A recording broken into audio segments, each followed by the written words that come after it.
Okay okay welcome. Green tea తాగిన తర్వాత మనము మళ్ళీ పార్ట్ 2 వెళ్దాము. ఈరోజు అదనపు పోషక పదార్థాలపై నా పరిశోధన ఏంటి అని చూద్దాం. నా పరిశోధన అంటే నాది కాదు, మళ్ళీ డాక్టర్ రేడి స్ట్రాంగ్ది. నేను చెప్పి ఒక వారం తర్వాత పుస్తకాల షాపులో పుస్తకాలు తిరిగేస్తుంటే డాక్టర్ కెన్నెత్ కుమార్. ఓకే, మళ్ళీ పిలుస్తాను నేను, అప్పుడు రా. ఓకేనా, మళ్ళీ పిలుస్తా, అప్పుడు ఫోన్ చేస్తా, అప్పుడు రా. అది ఓపెన్ చేద్దాం మనం. ఓకేనా. పుస్తకాల షాపులో పుస్తకాలు తిరిగేస్తుంటే డాక్టర్ కెన్నెత్ కూపర్ రాసిన ది యాంటీ యాక్సిడెంట్ రెవల్యూషన్. మీరు ఈ బుక్ దొరుకుతుంది మీకు బయట. డాక్టర్ కెన్నెత్ కూపర్ రాసిన ది యాంటీ యాక్సిడెంట్ రెవల్యూషన్. ఇది థామస్ నెల్సన్ 1994 ఇది దాన్ని ప్రచురించారు వీళ్ళు. మీరు తీసుకోండి. అనే పుస్తకం నాకు కనిపించింది. ఎక్కడ కనిపించింది? నేను ఎప్పుడు ఏరోబిక్స్ వ్యాయామం నివారించే మందుల పట్ల డాక్టర్ కూపర్కున్న విశేష జ్ఞానాన్ని మెచ్చుకునేవాడిని కనుక జీవక్రియ రక్షకాల పట్ల ఆయనకున్న అభిప్రాయాలు తెలుసుకోవాలని కుతూహలపడ్డాను. ఆక్సీకరణ ఒత్తిడి అనే ప్రక్రియ గురించి నాకు వివరించాడు. క్షీణింపజేసే దీర్ఘకాల వ్యాధులకు ఈ రోజు మానవ జాతిని పట్టి పీడిస్తున్న అనేక సమస్యలకు మూల కారణం అదే అన్నట్టు చూపించాడు. నేను ఆ పుస్తకాన్ని అమూలాగ్రం చదివాను. అమూలాగ్రం అంటే ఏంటి చెప్పండి.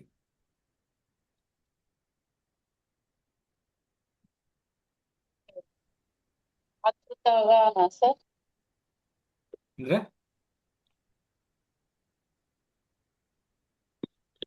ఎప్పుడెప్పుడు చదవాలి అనే ఆతృత ఒకటి, తెలుసుకోవాలి అనే కోరిక ఒకటి అని నేను అనుకుంటున్నాను సార్. కాదురా, ఇంకెవరైనా చెప్పగలరా అమూలాగ్రం అంటే? అంటే ప్రతి పేజీ చదివాడు సార్. ఓకే, సూపర్, దగ్గరికి వచ్చినవరా. అమూలాగ్రం అంటే ఏంటంటే మొదటి నుంచి చివరి వరకు, అంతే కదా. అంటే పేజీ మొదట ఏమి రాసిందో అక్కడ నుంచి లాస్ట్ అక్షరం వరకు కూడా అమూలాగ్రం అంటారు దాన్ని. అంటే ఈ పుస్తకం పరంగా అదే మనము ప్రపంచం మొత్తం అమూలాగ్రం సృష్టించిన అంటారు కదా. ఇప్పుడు ఇండియా అయితే మనం ఏమంటాం అంటే కాశ్మీర్ నుంచి కన్యాకుమారి వరకు అంటాం కదా. అట్లా అట్లా ఆ పుస్తకాన్ని అమూలాగ్రం చదివాడు. కానీ డాక్టర్ కెన్నెత్ కూపర్ అంటే ఎవరు? ఈయన ఆయన పుస్తకం రాశాడు, కానీ తను ఏరోబిక్స్ వ్యాయామం నివారించే మందుల పట్ల తనకున్న విశేష అనుభవం వల్ల ఇది చేశాడనమాట.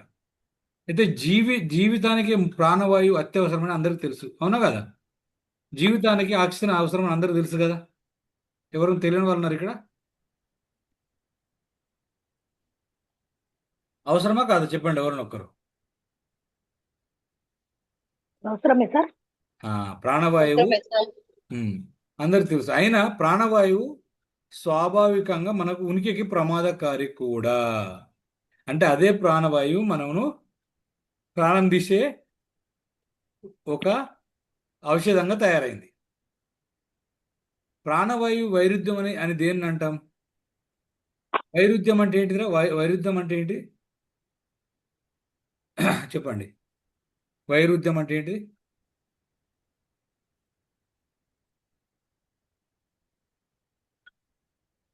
పొంతన లేకపోవడం, అంటే అన్నీ ఒకే రూపకంగా ఉండకపోవడం. అర్థమైందా? ప్రాణవాయు వైరుధ్యం అని దీన్ని అంటారు. అంటే అది ఎట్లా అంటే అది మంచిదే కానీ చెడ్డది కూడా, అందుకే దాని వైరుధ్యం అని దీన్ని అంటారు. ఆక్సిజన్ ఒత్తిడి లేదా దాత్వాంశాల వల్ల కణాల నాశనం కావడం 70% క్షీణింపజేసే దీర్ఘకాలిక రోగాలకు మూల కారణమని నిస్సందేహంగా శాస్త్రీయ పరిశోధన నిర్ధారించింది. అంతే కదా. ఈ ప్రాణవాయువు ఆక్సిజన్ ఒత్తిడి వల్ల ఇప్పుడు మనకు వచ్చే వ్యాధులకి కారణం. ఇప్పుడు మీరు ఎగ్జాంపుల్ ఒక యాపిల్ పండు లక్కనే ఉంటే పర్వాలేదు, దానికి ఏం ప్రాబ్లం లేదు. కోసి పక్కన పెడితే ఏమవుతుంది చెప్పండి? కోసి కలర్ చేంజ్ అవుతుంది. ఎందుకు అవుతుంది అట్లా? దాన్ని కట్ చేసాం కదా సార్. లేదు, ఆక్సీకరణ జరుగుతుంది. అంటే ఆక్సీకరణ ఒత్తిడి జరుగుతుంది అక్కడ. ఆక్సీకరణ అంటే అప్పటి వరకు ఆక్సిజన్ అక్కడి వరకు పోలేదు. ఆక్సీకరణ జరుగుతుంది. ఓపెన్ లేదు కాబట్టి పోలేదు. ఇప్పుడు ఓపెన్ చేసినాం కదా. ఇప్పుడు అక్కడ ఉన్న ఏదైతే దాంట్లో ఉన్న మన యాపిల్లో ఆ ఉన్న చుట్టూ ఉన్న కణాలు ఏవైతే ఉన్నాయో పొల్యూషన్ అవన్నీ ఈ ఆక్సిజన్ దాన్ని అలా ఆక్సిజన్ ఒత్తిడి జరుగుతుంది. అక్కడ మంచి అన్ని చనిపోవడం మొదలవుతాయి. అక్కడ అది నల్లగా కావడం జరుగుతుంది. కొంత కాసేపటి తర్వాత ఏమవుతుందంటే వాసన రావడం కూడా జరుగుతుంది. ఇట్లా మన బాడీలో కూడా మన దగ్గర ఫైటింగ్ చేసే స్పిరిట్ అంటే యాంటీ ఆక్సిడెంట్ తక్కువ అవడం వల్ల ఈ ఆక్సీకరణ ఒత్తిడి వల్ల మన బాడీ కూడా అలా తయారవుతుందని ఇక్కడ చెప్తున్నారు. ఓకేనా? కరోనరీ ఆర్టరీ జబ్బు. కరోనరీ ఆర్టరీ జబ్బు అంటే చెప్పురా మేరీ, నీకు తెలుసు కదా ఇదేంటి? మొన్న మాట్లాడిన దీని గురించి. అంటే హార్ట్ కి సంబంధించింది అనుకుంటున్నా సార్. అదే గుండె నరాల గుండె నరాల జబ్బు అనమాట ఇది. ఓకేనా? ఆర్టరీ జబ్బు. ఇంకోటి క్యాన్సర్. క్యాన్సర్ అంటే ఏంటి?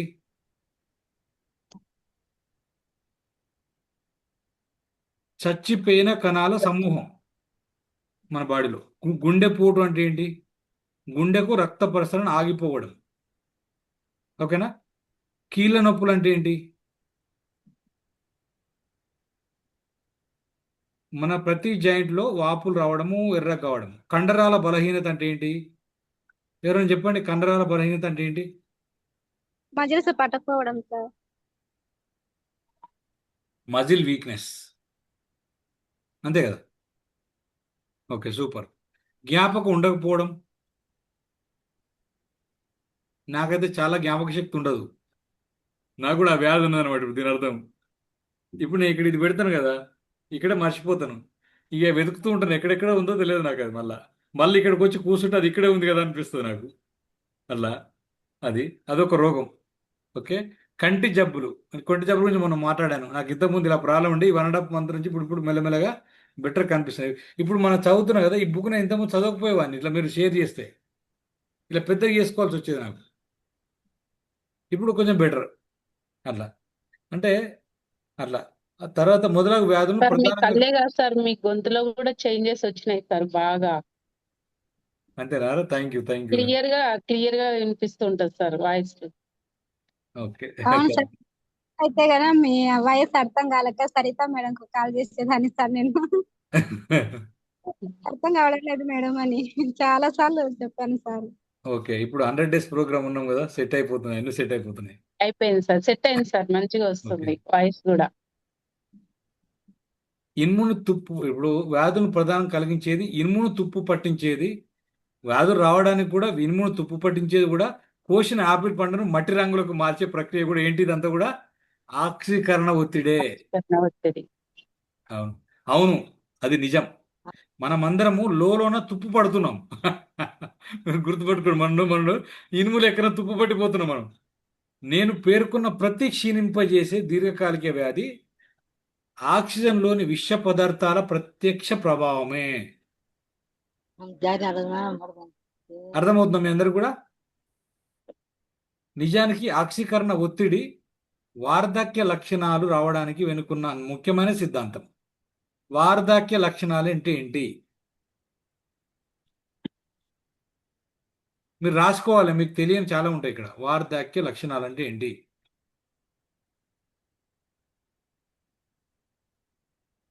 చెప్పగలరు ఎవరన్నా?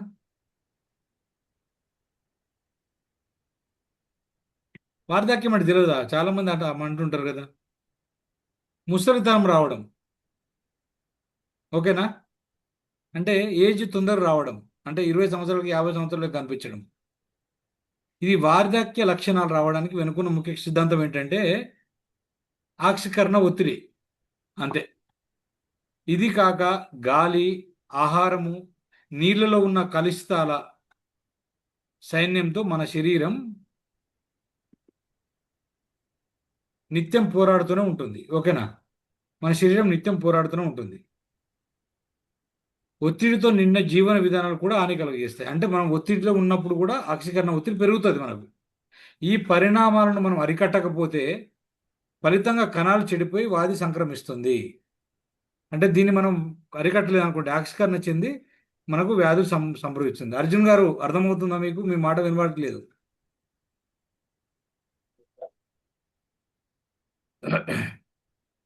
ఉన్నారా అర్జున్ గారు? లేరా? పవర్ అర్జున్ గారు ఉన్నారా? ఓకే. అడ్డు ఆపులేని ఆక్సిజన్ ఒత్తిడి. అడ్డు ఆపు అంటే ఏంటి చెప్పండి?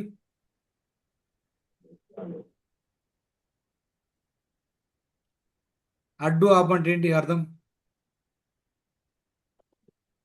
అంటే దానికంటూ ఒక అదుపు ఉండదు సార్.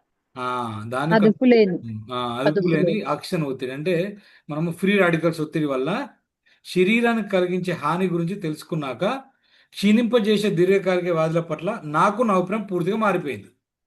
ఇప్పుడు డాక్టర్ గారు తెలిసిన తర్వాత ఇక మారిపోయింది అనమాట. ఏం జరిగింది? ఉదాహరణకి ఆక్సీకరణ ఒత్తిడి నిజంగానే డిఎన్ఏ కణాల్లోని కేంద్ర స్థానానికి హాని చేస్తుంది. డిఎన్ఏ అంటే ఒక జీన్స్ లోపలికి వెళ్ళి దాన్ని కూడా హాని చేస్తుంది. కనుక క్యాన్సర్ వ్యాధి రావడానికి అదే విలన్ అయి ఉండవచ్చు. ఆయన క్లియర్ చెప్పట్లా, కానీ అదే అయి ఉండొచ్చు క్యాన్సర్ రావడానికి.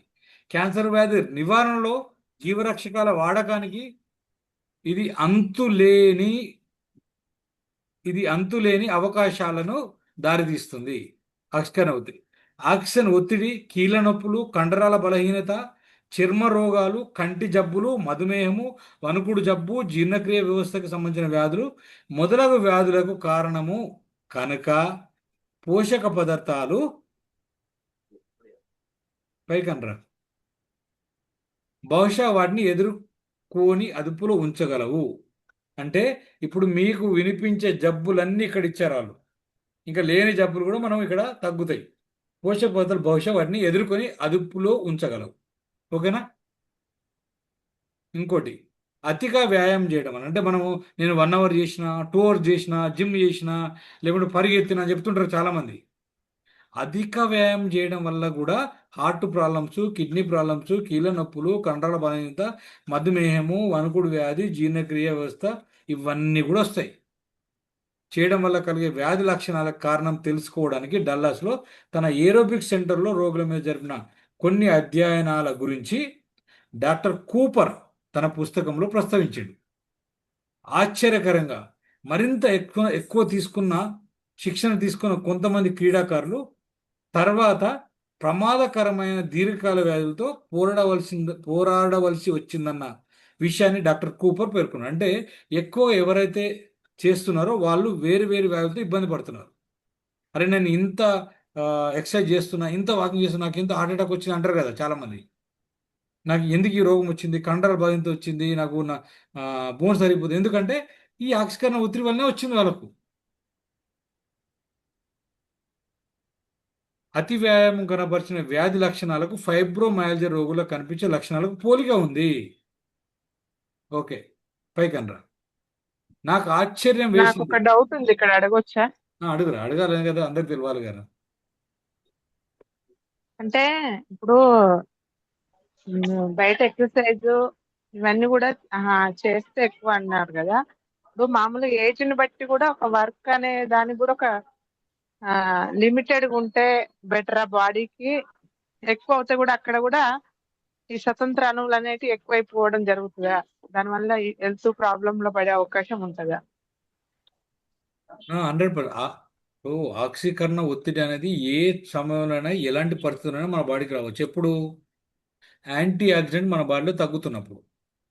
కానీ ఈ ఆక్సీకరణ ఒత్తిడి వీళ్ళకు ఏరోబిక్స్, ఎక్సర్సైజు, క్రీడాకారులకు ఎందుకు చెప్తున్నారంటే పని అనేది మెల్లగా చేస్తాం, అంటే ఆక్సిజన్ అనేది మెల్లగా తీసుకుంటాం పని చేసేటప్పుడు, ఏజ్ గ్రూప్లో అయినా. కానీ ఇక్కడ మనం చెప్పిన సోకాళ్ళు జిమ్ కానీ, ఎక్సర్సైజ్ కానీ, వాకింగ్ కానీ, జాగింగ్ కానీ, రన్నింగ్ కానీ ఏంటంటే స్పీడ్గా చేస్తాం.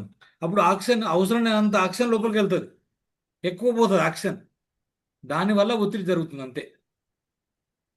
ఓకేనారా? ఓకే. నాకు ఆశ్చర్యం వేసింది ఏంటంటే ప్రాణవాయు ఒత్తిడి ఫైబ్రోమైల్జియా వ్యాధి కూడా కారణమేనా అంటే 100% కారణమే. అందువల్లే నా భార్య ఇంకా కొంతమంది ఎంతోమంది రోగులు ఉత్తమ విలువలు గల జీవరక్షక పదార్థాలు తీసుకున్నాక తమ ఆరోగ్యాలని మెరుగుపరుచుకోగలిగారా? అంటే ఇలాగే యాంటీ ఆక్సిడెంట్ పెంచుకుంటూ పోతే మెరుగుపరుచుకోగలిగారా? మనం ఎగ్జాంపుల్ చూద్దాం కింద. దీనితో ప్రాణవాయువుకున్న చీకటి కోణం అంటే సైడ్ డార్క్ సైడ్ అంటాం కదా, చీకటి కోణం గురించి నా పరిశోధన ప్రారంభమైంది. ఇక తను వ్యాధులు ఎందుకు వస్తున్నాయో కనుక్కోవడంతో పాటు ఈ వ్యాధి ఎందుకు వస్తుందో కనుక్కోవడమో మొదలుపెట్టిండు. ఎందుకు కారణం ఏంటని డాక్టర్ కూపర్ వాదనతో తికమక పడ్డాక, అంటే డాక్టర్ కూపర్తో ఆ, తికమక అంటే ఏంటంటే ఆర్గ్యుమెంట్స్ చేశాక ఆయన పేర్కొన్న పరిశోధన అధ్యయనాలను పరీక్షించాలని నిర్ణయించుకున్నా. ఆయన పేర్కొన్న పరిశోధనలు అన్ని కూడా పరీక్షించాలని నిర్ణయించుకున్నా. ఆమ్లజనీకరణ ఒత్తిడి గురించి, ఆక్సిజన్ ఒత్తిడి గురించి ప్రస్తుత ఆధునిక వైద్యశాస్త్ర గ్రంథాలలో లభించే ప్రతి ఒక్క అంశం కోసం వెతకడం ప్రారంభించాను. ఇంకా ఏది కనిపిస్తుంది చదవడం, పుస్తకాల పురుగు అంటారు కదా, చదవడం పరిశోధన చేయడం, చదవడం పరిశోధన ఇలా చేసేయడం అన్నమాట. కేవలం గత సంవత్సరంలోనే, ఒక 1 ఇయర్లోనే పోషక అనుబంధాలపై చేసిన 13,000 వైద్య అధ్యయనాలు పరీక్షించాను. నిజమే, 100%. ఇప్పుడు క్షీణింపజేసే వ్యాధులపై అవి అని ఎలాంటి ప్రభావాన్ని చూపుతాయో తెలుసుకున్నాడు. ఈ అధ్యయనంలో డాక్టర్ ఏ మందు ఇచ్చాడో డాక్టర్ కానీ రోగి కానీ తెలియదు. నిజం చెప్పాలంటే ఈ అధ్యయనం చేసినప్పుడు ఆయనకి ఏమర్థమైందంటే ఈ రోగానికి ఏ మందు డాక్టర్ ఇచ్చాడో రోగికి ఏ మందు పనిచేస్తుందో కూడా తెలియట్లే. అవసరం లేని ఉత్తుత్తి మాత్రలతో ఈ చికిత్స జరుగుతుందంట. అంటే అసలు మన బాడీకి అవసరం లేనటువంటి మందులు ఒకటి, 2 ఆ మందులలో మందే లేనిది కూడా జరుగుతుంది. ఇలాంటి వాటిని డాక్టర్లు ఎంతో ఇష్టపడతారని నాకు తెలుసు. ఎందుకు ఇష్టపడతారు డాక్టర్లు? మళ్ళీ రోగులు వస్తారు కాబట్టి నాకు తెలుసు. ఈ అధ్యయనంలో అత్యధిక భాగం అంటే ఎక్కువ శాతము పోషకాలను సరైన మోతాదులో వాడిన రోగుల ఆరోగ్యం బాగుపడడానికి గణనీయమైన మేలు చేసినట్టు పేర్కొన్నాయి. ఈ అధ్యయనాలు కూడా పోషక ఔషధాలు లేకుండా బెస్ట్ ఫుడ్ తీసుకున్న వాళ్ళలో వీళ్ళు మందులతో పాటు ఇది వాడినప్పుడు మంచి రిజల్ట్ వచ్చినట్టుగా వీళ్ళు చెప్పారు. అయితే ఆ మోతాదు సామాన్యంగా రోజుకు తీసుకోమని డాక్టర్ చెప్పే మోతాదు కన్నా ఎంతో ఎక్కువ ఉంది. అంటే వాళ్ళు ఏమంటారంటే పండ్లు ఆకుకూరలు తినండి అని చెప్తారు. అలా చేస్తే తగ్గదు. మన బాడీకి ఎంత కావాలో అంత తీసుకున్నప్పుడే తగ్గింది ఇది. ఇప్పుడు మనము విటమిన్లు మీరు అంటే మనం, అంతే కదా, ఆయన కాదు. విటమిన్లు మీరు అంటే విటమిన్లు మనం అనమాట. మనం ఇప్పుడు చూసుకుందాం.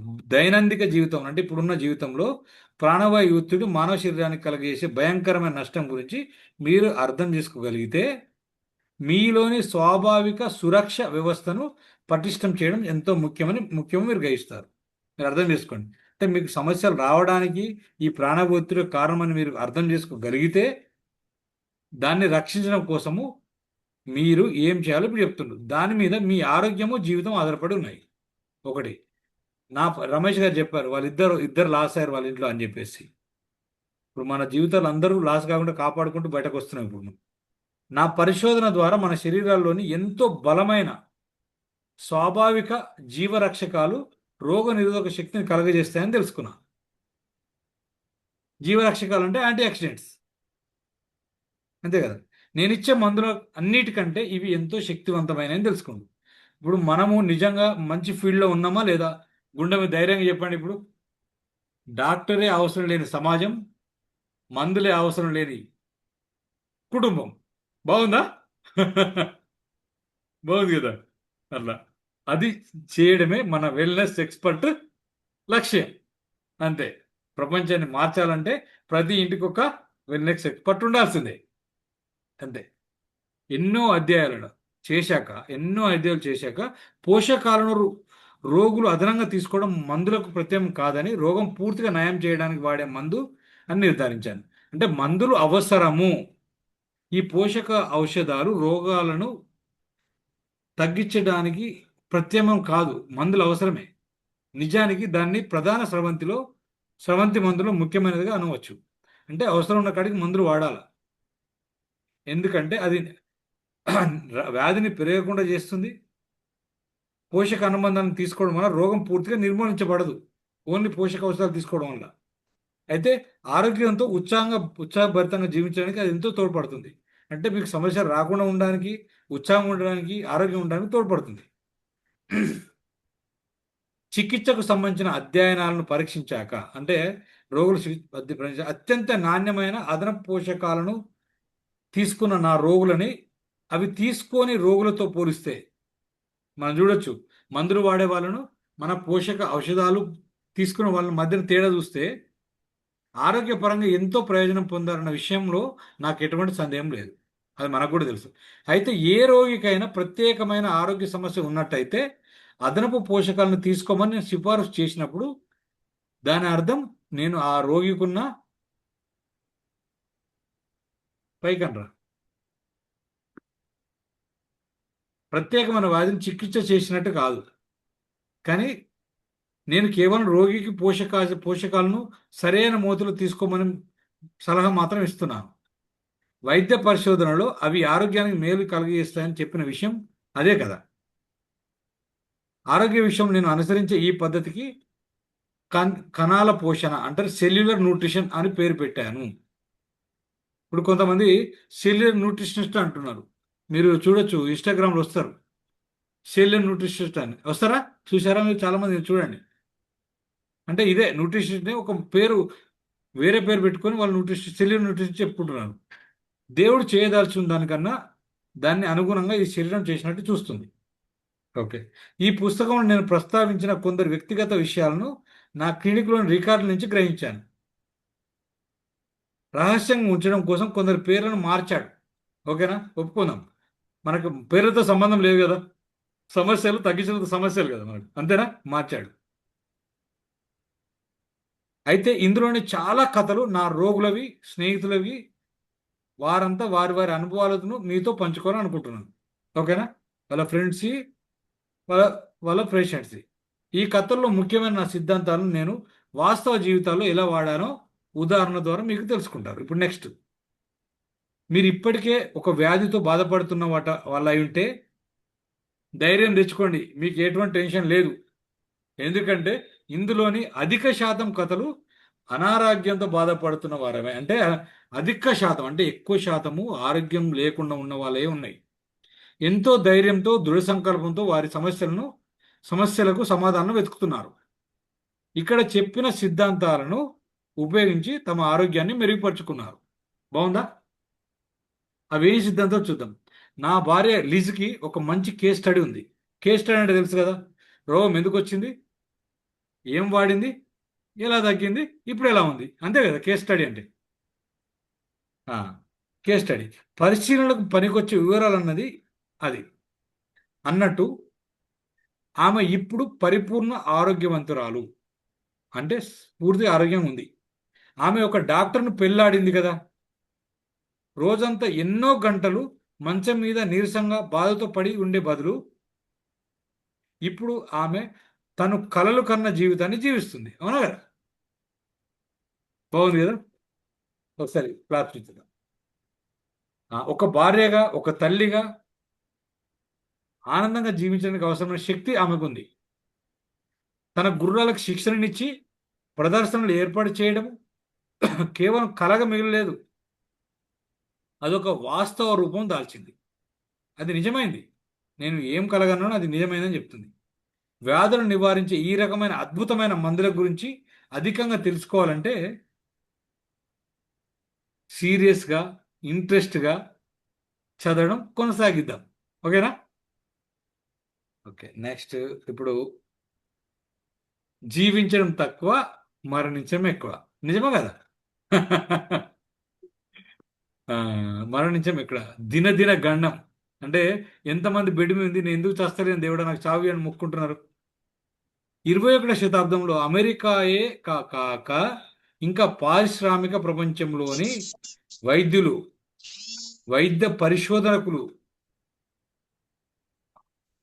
ఆరోగ్య రంగంలోని స్థితిగతులు, సేవల పట్ల ప్రత్యేక శ్రద్ధ చూపించారు.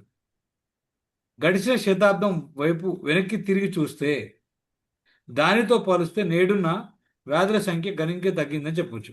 వ్యాధులు తగ్గించగలిగారు, అంటే రోగాలు కాదు, వ్యాధులు తగ్గించారు. 1900 సంవత్సరంలో మొదట్లో జనం ప్రాథమికంగా అంటువ్యాధుల మూలన మరణించేవారు. అప్పట్లో అమెరికాలోని చావులకు 4 ముఖ్య కారణాలు. ఒకటి న్యూమోనియా, రెండోది టీబీ, మూడోది డిప్తీరియా, నాలుగోది ఇన్ఫ్లుయెంజా. ఈ 4 రోగాలు మరణాలకు కారణాలు. అప్పట్లో జనసామాన్యం యొక్క సగటు ఆయు ప్రమాణం 43 ఏళ్ళ కన్నా కొద్దిగా ఎక్కువ. అంటే 45-50 ఉండొచ్చు.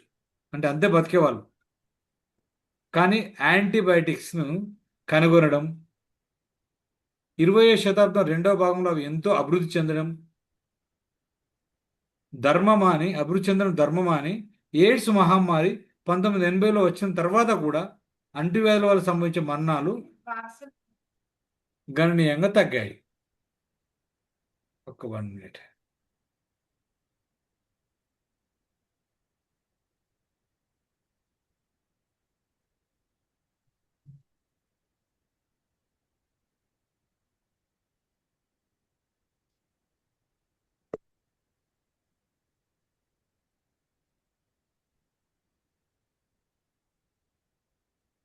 ఓటీపీ వచ్చింది. బుక్స్ ఆర్డర్ పెట్టినట్టు.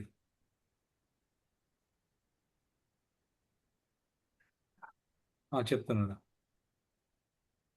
715392.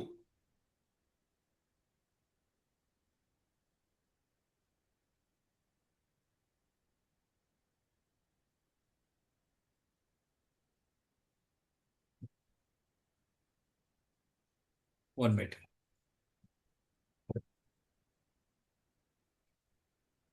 715392. 2 పార్సల్ వచ్చినప్పుడు పార్సల్ రాదు.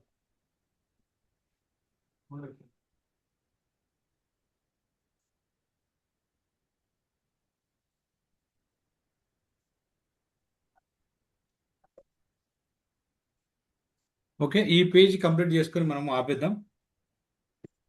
ఓకే. 21వ శతాబ్దంలో మనం వచ్చాక జనం ప్రాథమికంగా దీర్ఘ వ్యాధులతో బాధపడుతూ చూస్తున్నాం. అవి క్షీణింపజేసే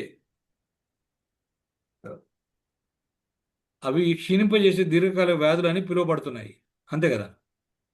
వారిలోని కరోనరీ ఆర్టరీ జబ్బు, క్యాన్సర్, గుండెపోటు, మధుమేహం, కీళ్లవాపు, మ్యాక్యులర్ డీజనరేషన్, కంటి జబ్బులు, శ్వాసశక్తి కోల్పోవడం, ఆల్జిమర్ డిమెన్షియా, వణుకుడు రోగము, పార్కిన్సన్ డిసీజ్, కండరాల బలహీనత, మల్టిపుల్ స్క్లెరోసిస్ అంటారు కండరాల బలహీనతను, కీళ్లవాతం, రుమోటాయిడ్ ఆర్థరైటిస్ లాంటి వ్యాధులు ఉన్నాయంట. చాలా వ్యాధులు. ఈ జాబితాకు దీనికి అంతు లేదు, మనం చూడాల్సిన పని లేదు. అంతేనా. అమెరికాలో సగటు ఆయువు ప్రమాణం గత శతాబ్దము ఆకస్మికంగా పెరిగినప్పటికీ పైన ఉదయించిన క్షీణింపజేసే దీర్ఘకాల వ్యాధుల వలన మన జీవన ప్రమాణంలోని కొంచెం పైకనరా నాణ్యత బాగా దెబ్బతింది. అంటే మనం అంటున్నాం కదా, హెల్త్ స్పాన్, లైఫ్ స్పాన్. విన్నారా ఈ మాట మీరు ఎప్పుడైనా? Health span, life span. Life span 100 సంవత్సరాలు ఉన్నాయి, హెల్త్ స్పాన్ 40 సంవత్సరాలకి పడిపోతుందంట. అంటే ఇంకా 60 సంవత్సరాలు బెడ్ మీద ఉండాల్సిన పరిస్థితి వస్తుంది కదా. మనం ముఖ్యంగా జీవించడం తక్కువ కదా, పనిచేయడము, మరణించడం ఎక్కువైపోయింది అనే సుప్రసిద్ధ ఇమ్యునాలజిస్ట్, మైక్రోబయాలజిస్ట్ అయిన డాక్టర్ మైరన్ వెజ్ తన ఉపన్యాసంలో అనగా విన్నాను. ఓకే, మన ఆరోగ్యానికి ప్రాణవాయు ఒత్తిడి వల్ల ఎదురయ్యే తీవ్ర ప్రమాదం గురించి, కణాల పోషణ ప్రాధాన్యత గురించి అర్థం చేసుకోవడంలో ఆయన నాకు సహాయం చేశారు. ఇక మనకు మేలుకొలుపు జరగాల, నిద్ర లేవాలి. మనం నెక్స్ట్ నుంచి నిద్ర లేవాల్సిందే. లే లే లే లే నిద్ర లే బాబు, ఇంకా బ్యాగు సర్దుకో, బుక్స్ సర్దుకో, ఎక్స్పర్ట్ అయిపోయి ప్రపంచానికి దిశానిర్దేశం చేయాల్సిందే. ఓకే, ఇప్పుడు ఇది కంప్లీట్ చేసుకుందాం. మనకు 5:55 అయింది.